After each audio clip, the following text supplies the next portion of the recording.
But what attracted you to choose such a very diverse cast of great actors? Well, Jurassic Park is not an American film. It's a film that belongs to the whole world, and I thought it was very important that when we reintroduce this film, that we have people that represent the whole world. And so not just the actors on the stage, Mr. Pratt and Miss Howard and the great Omar Sy, but Irfan Khan and B.D. Wong and Vincent D'Onofrio, Judy Greer, Nick Robinson, Ty Simpkins.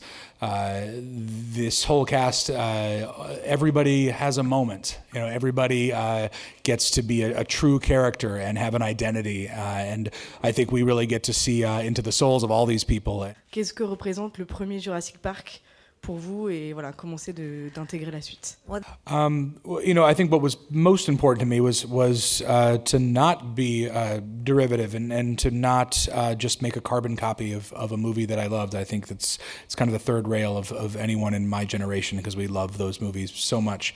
And so I tried to just recreate a feeling, and I hope that when people watch it, they can have the same experience as I did with the first film. I was 16 when I saw it, and I regressed back to being a child, and my goal would be for everyone in the audience to watch the movie as 8 to 12-year-olds, regardless of their age.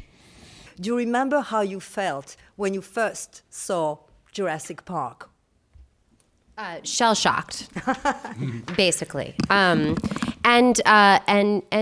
something else that was huge for me when I saw that movie was that I was 12 years old and my parents were very strict, and they would never let me see a movie as scary as Jurassic Park was at that time, at that age, and yet they went on opening night, and they came home. I distinctively remember this because all my friends were going to see the movie on that Friday, and I wasn't allowed to go, and I was devastated, and they came home and they said, this is, Bryce, this is cinema history. You must see this movie in the theater. Chris, so what do you recall of that first experience? It was good. C'était good. super. Dinosaurs. I remember, see, this is really to even be an actor for a living is very much a dream, let alone to be given an opportunity to be instrumental in continuing to tell the story of, a franchise, a legacy that was really very important to you as a kid. I was 13 when I saw it in the theaters. I'll never forget it. It was my first big event movie. The idea that we get to be part of making this movie is a huge honor, and the fact that the movie is really good is a giant relief. Omar, même combat, vous avez adoré ce film? Alors, je me souviens être allé avec une bande de potes et c'était juste incroyable visuellement ce qu'on a vécu. C'est carrément historique. Donc on s'est pris ce film-là en pleine tête avec tout ce que ça comporte. Un vrai divertissement, on flippait et visuellement on était bluffé par les trucs avec aussi beaucoup d'humour. Donc oui, ça fait partie de ces films-là qui nous marquent en tant qu'adolescents. Et c'est vrai qu'après, de se retrouver sur le tournage de ce film-là et de participer à cette aventure, c'était quelque chose d'exceptionnel et assez énorme. For you, I mean, running around in high heels, for you running next to these creatures, that must have been also something, right? Sometimes when you play a character, there's an element of the character's costume or an object that they have that kind of represents the sort of the metaphor of who that character is in the world. And for me, Claire was her high heels. She starts the film buttoned up, sterile.